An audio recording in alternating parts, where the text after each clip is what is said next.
Bismillahirrahmanirrahim. Assalamualaikum warahmatullahi wabarakatuh. Saya Rani Wilujeng dari kelompok 12. Dalam video kali ini saya akan menjelaskan mengenai akad RAN dan implementasinya dalam lembaga keuangan syariah. Yang pertama yaitu pengertian akad RAN. RAN menurut istilah syariat adalah menjadikan benda yang memiliki nilai menurut syariat sebagai jaminan utang, sehingga seseorang boleh mengambil utang atau mengambil sebagian manfaat barang tersebut. Secara etimologis, RAN berarti tetap atau lestari, sedangkan menurut syara, gadai artinya menyandera sejumlah harta yang diserahkan sebagai jaminan secara hak, tetapi dapat diambil kembali dengan tebusan. Ada beberapa definisi yang dikemukakan oleh ulama fikih. Ulama mazhab Maliki mendefinisikan RAN sebagai harta yang oleh pemiliknya dijadikan jaminan utang yang bersifat mengikat.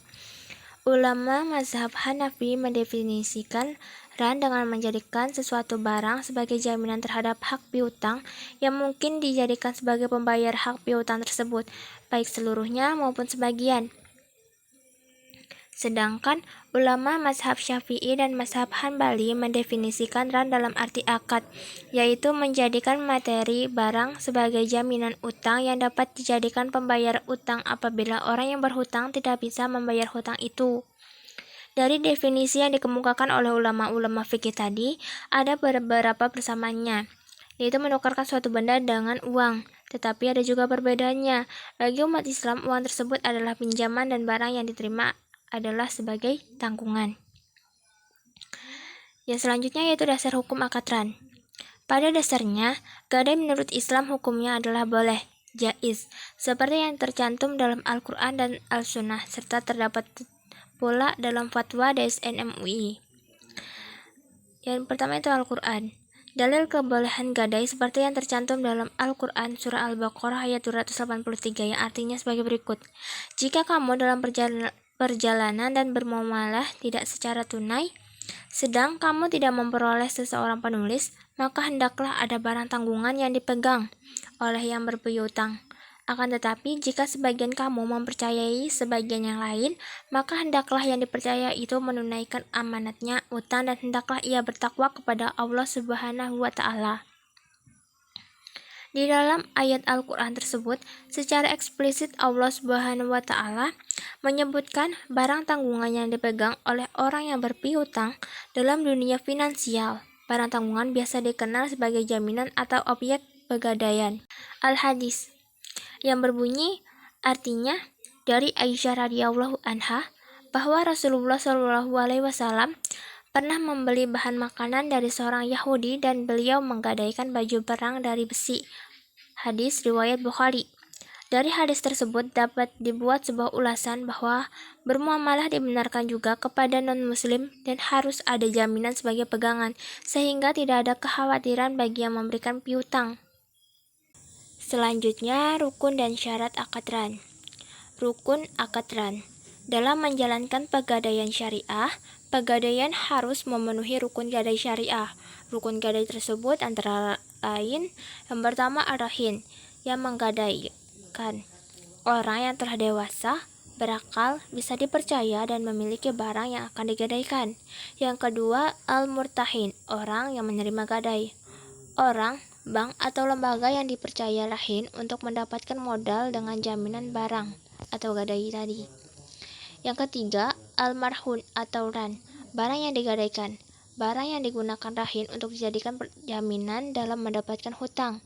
Yang keempat, al-marhun bih, hutang, sejumlah dana yang diberikan murtahin kepada rahin atas dasar besarnya tafsiran marhun.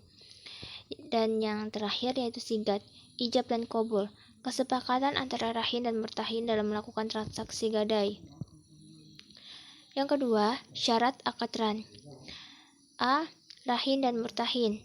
Pihak-pihak yang melakukan perjanjian RAN yaitu rahin dan murtahin harus mengikuti syarat-syarat berikut. Kemampuan yakni berakal sehat. Kemampuan juga berarti kelayakan seseorang untuk melakukan transaksi pemilikan. B. Syarat gadai. Yang pertama yaitu sihat, tidak boleh terikat dengan syarat tertentu dan juga dengan suatu waktu di masa depan.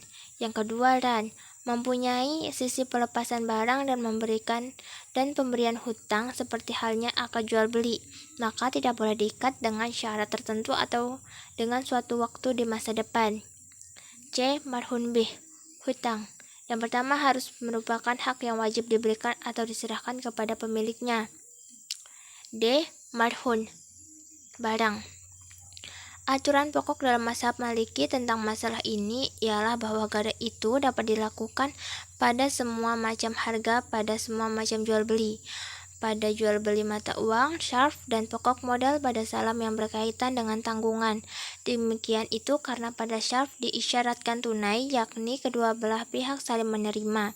Oleh karena itu, tidak boleh terjadi akad gadai padanya. Begitu pula pada harta modal salam, meskipun menurut pendapatnya agak kurang penting dalam masalah ini. Yang selanjutnya yaitu implementasi akad RAN dalam lembaga keuangan syariah. RAN merupakan produk penunjang sebagai alternatif pegadaian, terutama untuk membantu nasabah dalam memenuhi kebutuhan insidentalnya yang mendesak. Terkait dengan RAN, dalam praktik perbankan syariah, bank tidak menarik manfaat apapun kecuali biaya pemeliharaan dan keamanan atau barang yang digadaikan. Akad RAN dapat pula diaplikasikan untuk memenuhi permintaan bank akan jaminan tambahan atas suatu pemberian fasilitas pembiayaan atas nasabah. Di berbagai negara Islam, termasuk diantaranya Malaysia, akad RAN telah dipakai alternatif dari pegadaian konvensional. Bedanya dipungut dari nasabah adalah biaya penitipan, pemeliharaan, penjagaan, serta penaksilan. Perbedaan utama antara biaya RAN dengan bunga pegadaian adalah dari sifat bunga yang bisa berakumulasi dan berlipat ganda, sedangkan biaya RAN hanya sekali dan ditetapkan di muka. Alur praktik RAN dalam lembaga keuangan syariah umumnya adalah sebagai berikut. Yang pertama, nasabah menyerahkan jaminan marhun kepada bank syariah murtahin. Jaminan ini berupa barang bergerak. Yang kedua, akad pembiayaan dilaksanakan antara rahin nasabah dan murtahin bank syariah. Dan yang ketiga, setelah kontrak pembiayaan ditandatangani dan agunan diterima oleh bank syariah, maka bank syariah mencairkan pembiayaan. Demikian penjelasan dari saya, kurang dan lebihnya saya mohon maaf. Saya akhiri. Assalamualaikum warahmatullahi wabarakatuh.